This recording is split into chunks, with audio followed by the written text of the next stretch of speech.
आप सभी मसीह भाई बहनों को प्रभु यीशु मसीह के नाम से प्यार भरा जय मसीह की। दोस्तों स्वागत करते हैं आज के इस नए वीडियो में। तो दोस्तों आज मैं बाइबल के वचन से दानियल के विषय में आप सबों को बताऊंगा और वचन से आप सबको दिखाऊंगा कि कैसे है जे परमेश्वर ने दानियल के जीवन में है जे बहुत बड़ा है जे चमत्कार किया, उसको है जे किस तरह से है जे प्राणों को बचाया। जैसा कि दानियल को सिंहों के मादों में राजा है जे डलवा देता है, लेकिन परमेश्वर है जे कैसे सिंह के मांस से उसे बचाता है और परमेश्वर अपनी महिमा के लिए कैसे दानियल को इस्तेमाल करता है। तो दोस्तों आप मेरे साथ वीडियो में बने रहें और वीडियो लास्ट तक देखें ताकि आज का जो विषय है उस विषय से परमेश्वर आप सबको बहुतायत से आशीष दे सके। तो दोस्तों चलिए हम वीडियो को शुरू करते हैं। तो हम बाइबल के वचन देखेंगे। दानियल के पुस्तक 6 अध्याय को जब पढ़ेंगे तो वहाँ देखेंगे पाएंगे कि दानियल को कैसे है जे सिंहों के माद में है जे डाला जाता है और परमेश्वर कैसे उस सिंहों के माद में है जे उसे बचाता है। तो चलिए हम वचन को देखते हैं। तो वचन बताती है, दारा की यह अच्छा लगा कि अपने राज्य के ऊपर 120 ऐसे अधिपति ठहराए जो पूरे राज्य में अधिकार रखे, और उनके ऊपर उसने 3 अध्यक्ष जिसमें से दानियल एक था, इसलिए ठहराए कि वे अधिपतियों से लेखा लिया करे और इस रीति राजा को कुछ हानि न होने पाए। जब वह देखा गया कि दानियल में उत्तम आत्मा रहती है, तब उसके उन अध्यक्षों और अधिपतियों से अधिक प्रतिष्ठा मिली, वरन राजा यह भी सोचता था कि उसको सारे राज्य के ऊपर ठहराए। तो दोस्तों यहाँ पे हम पाते हैं कि जो दारा राजा है 120 है जो अधिपति है जो वो नियुक्त करता है, और उस 120 अधिपति के ऊपर है जो 3 अध्यक्ष को नियुक्त करता है, और वो तीनों अध्यक्ष के ऊपर है जो सबसे ऊपर दानियल को नियुक्त करता है, क्योंकि यहाँ वचन भी बताती है कि उसके ऊपर परमेश्वर की आत्मा रहता था और इसलिए राजा भी है जो उससे खुश रहता था। उत्तम आत्मा रहती थी और इसलिए वो राजा भी चाहता था कि उसको पूरे राज्य पे, पूरे देश पर है जो उसको राज्य सौंप दे, पूरे राज्य के ऊपर उसे अधिकारी ठहराए। जैसा कि 4 आयत से देखते हैं तो वचन बताती है, तब अध्यक्ष और अधिपति राज्य कार्य के विषय में दानियल के विरुद्ध दोष ढूंढने लगे, परंतु वह विश्वास योग्य था और उसके काम में कोई भी भूल या दोष न निकला, और वे ऐसा कोई अपराध या दोष न पा सके।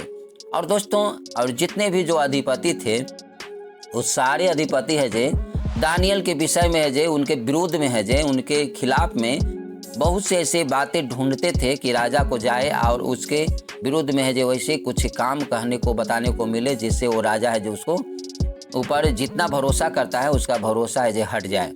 तो जैसा कि हम अगले वचन की ओर देखते हैं, वचन बताती है, तब वे लोग कहने लगे, हम उस दानियल के परमेश्वर की व्यवस्था को छोड़ और किसी विषय में उसके विरुद्ध कोई दोष न पा सकेंगे। और उन लोगों ने एक सम्मति किया और एक सम्मति करके बात करने लगा कि हम परमेश्वर की व्यवस्था को छोड़ और किसी विषय में है जो उसके विरुद्ध है जो दोष हम नहीं ढूंढ पाएंगे। तब वे अध्यक्ष और अधिपति राजा के पास उतावली से आए और उससे कहा, हे राजा दारा, तू युगायुग जीवित रहे।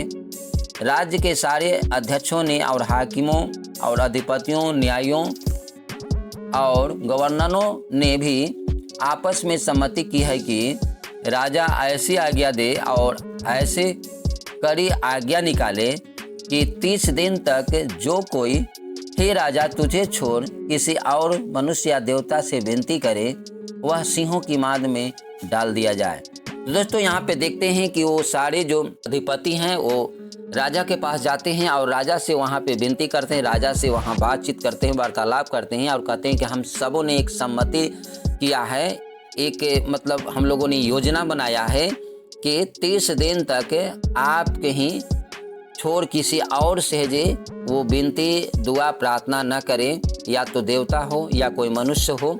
अगर किसी से वो करता है आपको छोड़ तो उसको है जे सिंहों के माद में जे डाल दिया जाए। इस तरह से वो राजा के पास जाता है और बातचीत करता है। अगला वचन कहता है, इसलिए अब हे राजा ऐसी आज्ञा दे और इस पत्र पर हस्ताक्षर कर, जिससे यह बात महात्मादियों और फरीसियों को अटल व्यवस्था के अनुसार बदली न जा सके।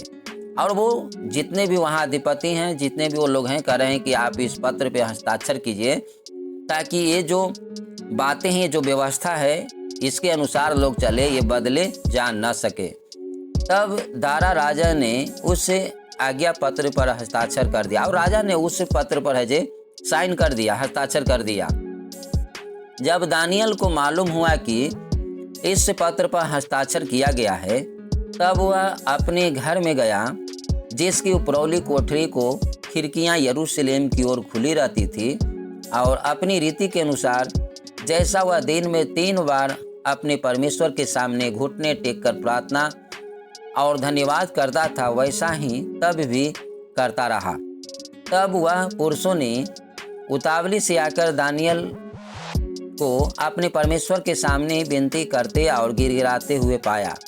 अतः वे राजा के पास जाकर उसकी राज आज्ञा के विषय में उससे कहने लगे, हे राजा, क्या तूने ऐसे आज्ञा पत्र पर हस्ताक्षर नहीं किया कि 30 दिन तक जो कोई तुझे छोड़ किसी मनुष्य या देवता से विनती करेगा, वह सिंहों की मांद में डाल दिया जाएगा?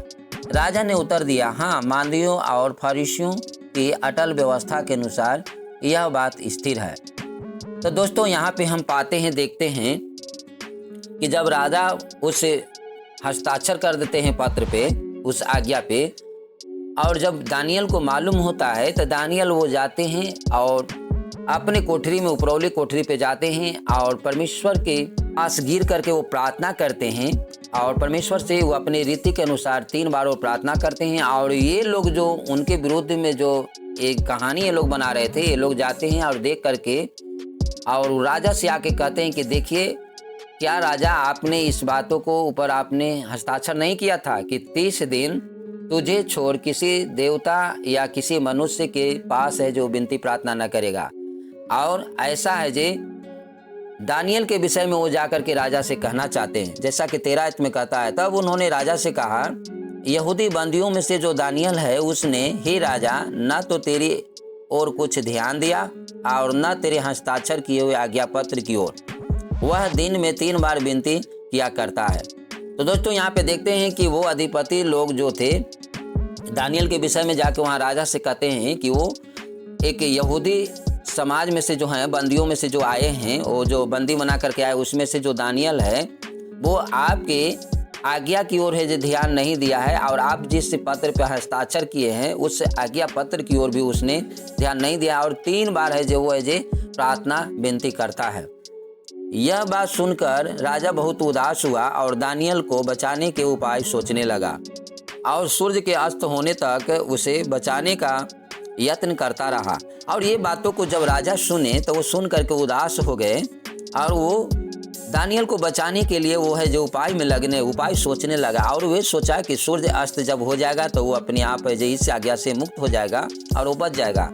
लेकिन जब हम देखते हैं, वचन आगे कहता है, तब वे पुरुष राजा के पास उतावली से आकर कहने लगे, हे राजा, यह जान रख कि मादियों और फरीसियों में यह व्यवस्था है कि जो निषेध आज्ञा या आज्ञा राजा ठहराए, वह नहीं बदल सकती। और वो लोग है जो राजा को जाकर के उतावली से बातें करने लगे कि राजा, जो आज्ञा आप ठहराए हैं वो बदले नहीं जा सकती है, और ये है जो निश्चित ही होना है, जैसा कि आगे कहता है। तब राजा ने आज्ञा दी और दानियल लाकर सिंहों के माद में डाल दिया गया। और ऐसी बातों को जब उन लोगों ने राजा के पास कहने लगा तो राजा विवश हो गया, और राजा है जो आज्ञा दिया कि ठीक है, उसे है जो उस आज्ञा के अनुसार उसे है जो सिंहों के माद में डाल दिया जाए, और उसे डाल दिया गया। उस समय राजा ने दानियल से कहा, तेरा परमेश्वर जिसकी तू नित्य उपासना करता है, वही तुझे बचाए। और दानियल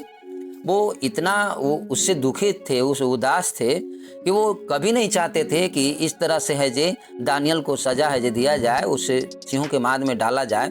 लेकिन फिर भी जब वो विवश थे, वो राजा वहाँ पे, और राजा ने एक बातों को दानियल से कहा कि तू जिसका नित्य उपासना करता है वही परमेश्वर है जो तुझे बचाए इस सिंहों के माद से।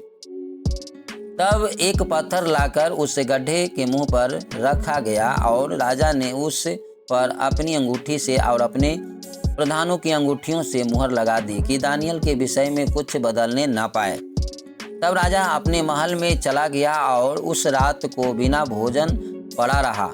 और उसके पास सुख विलास की कोई वस्तु नहीं पहुंचाई गई और वे नींद भी नहीं आई। इतना वो चिंतित थे कि वो उस रात को भोजन भी नहीं किए और कोई भी सुख विलास की वस्तुओं है जो वो यूज नहीं किए और रात भर उन्हें जो नींद भी नहीं आया। ये चिंता में कि दानियल को क्या हुआ होगा।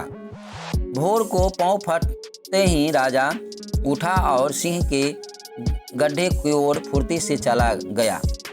जब राजा गड्ढे के निकट आया तब शोक भरी वाणी से चिल्लाने लगा और दानियल से कहा, हे दानियल, हे जीवते परमेश्वर के दास, क्या तेरा परमेश्वर जिसकी तू नित्य उपासना करता है तुझे सिंहों से बचा सका है? और वो है जे भोर को पाँव फाड़ते ही राजा है जो उठा और झटके से वहाँ पे जल्दी से गया और चिल्लाते हुए कहा कि हे राजा है जो चिल्लाने लगा और कहा कि हे दानियल, तेरा जो परमेश्वर है जो नित्य तू उपासना करता है, प्रार्थना करता है, वो तुम्हें है जे सिंहों के माद से बचाया कि नहीं बचाया? तब दानियल ने राजा से कहा, हे राजा, तू युगानुग जीवित रहे। मेरे परमेश्वर ने अपना दूत भेजकर सिंहों के मुंह को ऐसा बंद कर रखा कि उन्होंने मेरी कुछ भी हानि नहीं की। इसका कारण यह है कि मैं उसके सामने निर्दोष पाया गया और हे राजा, तेरे सम्मुख भी मैंने कोई भूल नहीं की। और वहाँ पे दानियल है जो बोलते हैं कि मैंने परमेश्वर के सामने जो निर्दोष पाया गया, इसलिए परमेश्वर ने मुझे बचाया, अपने दूतों के द्वारा है जो बचाया और जो सिंह थे उसके मुंहों को है जो जबड़ा को बंद कर दिया। और हे राजा, आपके भी विरुद्ध भी है जो मैंने कोई गलती भूल नहीं किया है। तब राजा ने बहुत आनंदित होकर दानियल को गड्ढे में से निकालने की आज्ञा दी। अतः दानियल गड्ढे में से निकाला गया और उस पर हानि का कोई चिन्ह न पाया गया, क्योंकि वह अपने परमेश्वर पर विश्वास रखता था। और ये सब दोस्तों कारण क्या, बचाने का कारण क्या हुआ कि वो परमेश्वर पे दानियल विश्वास रखते थे। वो दानियल हमेशा परमेश्वर पर भरोसा रखते थे और वो हमेशा परमेश्वर के ऊपर है जो हमेशा है जो वफादार रहते थे। वो जानते थे कि परमेश्वर हमें जरूर है जो बचाएंगे और हमेशा कोई भी बात होता था तो परमेश्वर के समूह को बैठते थे, बात करते थे।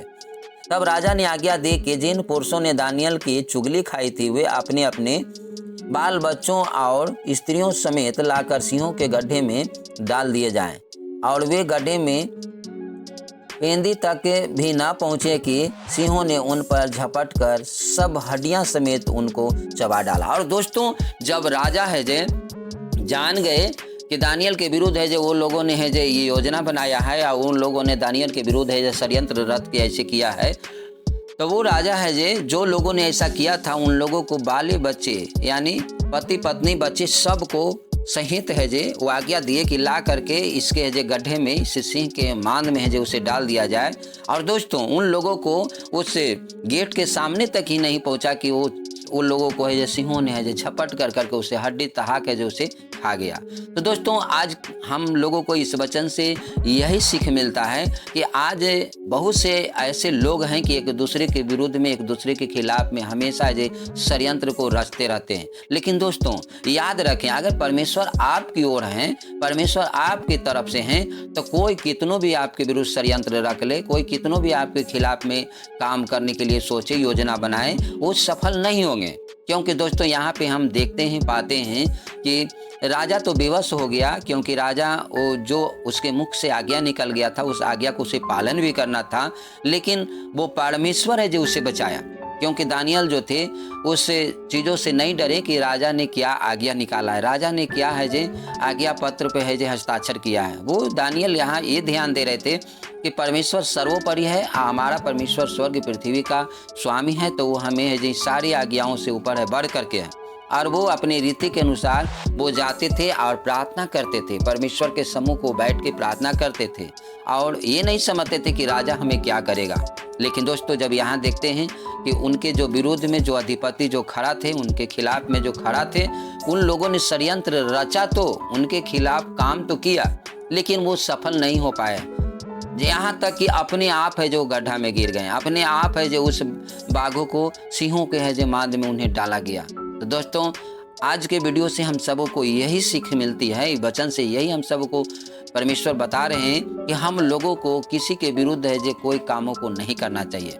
हम लोग किसी के खिलाफ में कोई ऐसी योजना न बनाएं, क्योंकि हम आप परमेश्वर पे अगर विश्वास करते हैं, परमेश्वर पर भरोसा रखते हैं, तो हम आप ये भी जानें कि परमेश्वर है जो सबको संभालने वाला है, परमेश्वर सबको बचाने वाला है। तो दोस्तों, हम सब के विरुद्ध अगर कोई खिलाफ में कोई अगर योजना भी बना रहे हैं, तो अगर आपकी ओर से परमेश्वर हैं तो उस योजना में वो सफल नहीं हो पाएंगे, क्योंकि उस गड्ढे से बचाने वाला परमेश्वर है। जैसे कि यहाँ दानियल को परमेश्वर ने उस गड्ढे में बचाया, उस सिंह के मांद में बचाया।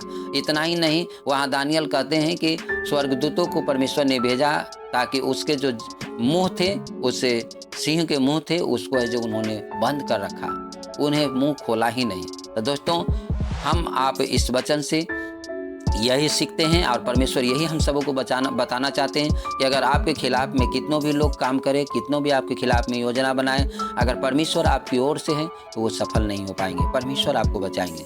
तो दोस्तों, आपने वीडियो को अंत तक देखा, बहुत बहुत धन्यवाद। प्रभु इस वचन से आप सबको बहुत आशीष दे। अगर वीडियो अच्छा लगा तो वीडियो को लाइक कर दें, चैनल पर नए हैं तो चैनल को सब्सक्राइब करके बेल आइकन ऑल को जरूर दबा दें, ताकि इसी तरह से वीडियो जब भी डालूँ आप तक आसानी से पहुँच सके और आप प्रभु में आगे सदैव बढ़ते रहें। बहुत बहुत धन्यवाद। प्रभु आशीष करे। God bless you.